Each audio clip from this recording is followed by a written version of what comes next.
Hi everyone, Laravel project के file और folder structure को डिस्कस करने से पहले एक बार के लिए हम लोग एमवीसी के बारे में बात कर लेते हैं। एक तो ये काफी सॉलिड इंटरव्यू क्वेश्चन बनता है। सेकंड, एमवीसी आपको ये समझने में हेल्प करेगा कि लारावेल फ्रेमवर्क काम किस तरीके से करता है और आप लोग आने वाले पार्ट्स के अंदर अच्छे से समझ पाओगे लारावेल को। ऑलराइट, हाँ एक चीज और बता देता हूं, ऐसा नहीं है कि एमवीसी कोई लारावेल का फीचर है। ये एक सॉफ्टवेयर डिजाइनिंग पैटर्न होता है जो आप लोग किसी भी प्रोग्रामिंग लैंग्वेज के साथ यूज कर सकते हो, चाहे वो PHP हो, चाहे वो C++ हो, चाहे वो जावा हो, कोई भी प्रोग्रामिंग लैंग्वेज हो उसके अंदर आप लोग इसको यूज कर सकते हो। ऑलराइट, फुल फॉर्म आपको यहाँ पे इसकी दिख रही है, which is model view controller. और जैसा मैंने आपको बताया कि ये एक सॉफ्टवेयर डिजाइनिंग पैटर्न होता है जिसकी हेल्प से हम लोग better, reliable, scalable software applications बना सकते हैं। अब आपका यहाँ पे क्वेश्चन आएगा कि एमवीसी में ऐसा क्या होता है जो हमें बेटर और रिलायबल सॉफ्टवेयर बना के देता है। अभी आपको बताऊंगा, एक बार के लिए जो बाकी चीजें हैं वो देख लो, जो आने वाली स्लाइड्स हैं उनके अंदर मैं ये वाला पॉइंट आपको अच्छे से बताऊंगा। एमवीसी के अंदर तीन मेजर चीजें होती हैं, एक होता है मॉडल, एक होता है व्यू, एक होता है कंट्रोलर। ठीक है, नाम से भी आपको समझ में आ रहा होगा कि जो व्यू है वो कुछ दिखा रहा होगा, कंट्रोलर है जो कुछ कंट्रोल कर रहा होगा, मॉडल है वहां पे हम लोग कुछ चीजों के रूल्स वगैरह या फिर कुछ चीजें का मॉडल डिफाइन कर रहे होंगे। राइट, बट मैं आपको और इसको अच्छे से समझाता हूं। देखो, जब भी हम लोग कोई सॉफ्टवेयर बनाते हैं ना तो उसके अंदर एक जैसी चीजें नहीं करते हैं, काफी अलग अलग चीजें करते हैं। उसकी हम लोग डिजाइनिंग भी करते हैं, उसकी डेटाबेस से कनेक्शन भी करते हैं, और डेटाबेस से कनेक्शन को और डिजाइन को, इन दोनों को कनेक्ट भी करते हैं। राइट, सो यही तीनों चीजें होती हैं मॉडल, व्यू, कंट्रोलर। देखो क्या होता है, मॉडल के अंदर हम लोग हमारा बिजनेस लॉजिक लिखते हैं और डेटाबेस से कम्युनिकेशन वगैरह वाली चीजें लिखते हैं। बिजनेस लॉजिक का क्या मतलब है, मान लो कि आप लोग कोई बैंकिंग का सॉफ्टवेयर बना रहे हो और वहां पे आपको इंटरेस्ट कैलकुलेट करना है, EMI वगैरह कैलकुलेट कर रहे हैं, तो उसके लिए कुछ लॉजिक लगाओगे, तो आप कह सकते हो कि वो हमारा एक बिजनेस लॉजिक है। तो मॉडल के अंदर जो ऐसे आपके कॉम्प्लेक्स लॉजिक होते हैं वो आप लिख सकते हो। डेटाबेस वगैरह से कनेक्शन बनाना है, डेटाबेस से कौन सा डाटा, कितना डाटा, कौन सी फील्ड निकाल के लेके आनी है, ये सारी की सारी चीजें आप लोग मॉडल्स के अंदर करते हो। ठीक है, अब व्यू आता है जो हमारा सेकंड पार्ट होता है, एम के बाद वी आता है ना, सो वी का मतलब है व्यू। यहाँ पे हम लोग यूजर इंटरफेस वाली चीजें करते हैं, जैसे कि आपका जो सॉफ्टवेयर है या फिर आपकी एप्लीकेशन है, चाहे वो वेब एप्लीकेशन हो या फिर कोई भी हो, वो कैसी दिखेगी, वो लाल दिखेगी, नीली दिखेगी, क्या उसका फॉन्ट रहेगा, कैसे उसके अंदर इमेजेस दिखेंगे, जो लुक एंड फील होती है ना जो आप ब्राउजर के ऊपर देखते हो, तो वो आप कह सकते हो कि तरीके से व्यू होता है।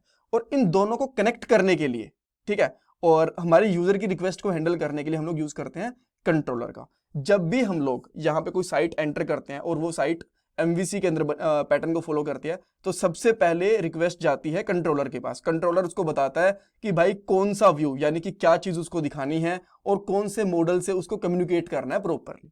ठीक है, अब मैं थोड़ा सा और आपको अच्छे से बताता हूँ, ये वाला समझो। मान लो ये आपका कंप्यूटर है, जब आप कोई एमवीसी वाली, मान लो कोई लारावेल की साइट बनी हुई है जो कि एमवीसी पैटर्न को फॉलो कर रही होती है ऑब्वियसली, तो जैसे ही आप लोग उसके लिए रिक्वेस्ट करोगे तो आपकी रिक्वेस्ट जाती है सीधी कंट्रोलर वाले कोड के अंदर।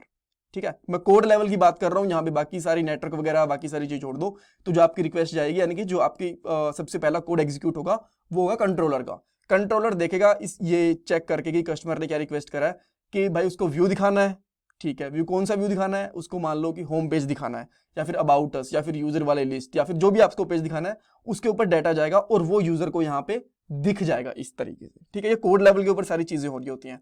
अब मान लो वहां पे कुछ डेटाबेस वाली चीज है, तो कंट्रोलर के पास रिक्वेस्ट जाएगी, वो चेक करेगी अच्छा करना क्या है, उसको लगेगा कि भाई ठीक है कुछ डेटाबेस के अंदर रिक्वेस्ट करनी है, फिर कुछ लॉजिक वगैरह जाना है, तो पहले इधर जाएगा, वो लॉजिक वापस से जैसे वो काम पूरा हो जाएगा कंट्रोलर के पास रिक्वेस्ट आएगी और फिर से व्यू के पास जाके फिर से जो रिस्पॉन्स है वो यूजर को दिख जाएगा, जो भी इसको ब्राउजर के ऊपर दिखना होगा। राइट, तो सिंपली आप ये कह सकते हो, व्यू के अंदर जो यूजर को दिखता है वो काम करते हैं, मॉडल के अंदर डेटाबेस वाली और लॉजिक वाली चीजें करते हैं, और कंट्रोलर इन दोनों को कनेक्ट करता है और यूजर की रिक्वेस्ट हैंडल करता है।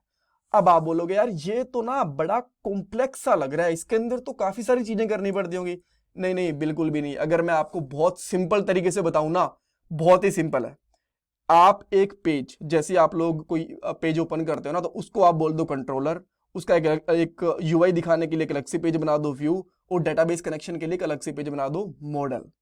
ठीक है, तो ये एक आपका बहुत बेसिक सा और एक सिंपल सा एमवीसी बन जाएगा। सिंपल सी कहने की बात यह है कि सारे कोड को ना मिक्स मैच नहीं करना, होच पोच नहीं करना कि एक ही फाइल के अंदर ये भी घुसा दो, ये भी घुसा दो, ये भी घुसा दो। हर एक चीज के लिए अलग फाइल, अलग से कोड बना दो, बस वो एक तरीके से एमवीसी बन जाएगा। व्यू के लिए अलग, डेटाबेस के लिए अलग, और इन दोनों को हैंडल और कंट्रोल करने के लिए अलग। ये सिंपल सा होगा। बाकी चीज जैसे जैसे आने वाले पार्ट होंगे आपको और अच्छे से चीजें समझ में आएंगी। ठीक है, इंटरव्यू क्वेश्चन बहुत सारे बनते हैं। एमवीसी की फुल फॉर्म, ये तो बहुत ही बेसिक क्वेश्चन है। उसके बाद एमवीसी होता क्या है, आप बता सकते हो कि सॉफ्टवेयर डिजाइनिंग पैटर्न होता है, बेटर सॉफ्टवेयर बनाने के काम आता है। उसमें कंट्रोलर का क्या काम होता है, मॉडल के अंदर क्या करते हैं, व्यू के अंदर क्या करते हैं, मॉडल और व्यू को कौन कनेक्ट करता है, ये सारी चीजें पूछी जा सकती है। या फिर आपको बोला जा सकता है कि एक बार के लिए डिजाइन जो आर्किटेक्चर है एमवीसी का वो ड्रॉ करके दिखाओ, राइट। आई होप आपको यहाँ पे काफी कुछ देखने को मिला होगा, काफी कुछ जानने को मिला होगा। मैं आपको रिक्वेस्ट करूंगा कि प्लीज वीडियो को लाइक करना, चैनल को सब्सक्राइब करना, कमेंट सेक्शन में फीडबैक देना। Thank you so much. और ये मेरा पेटीएम का डोनेशन है मेरा। Thanks guys.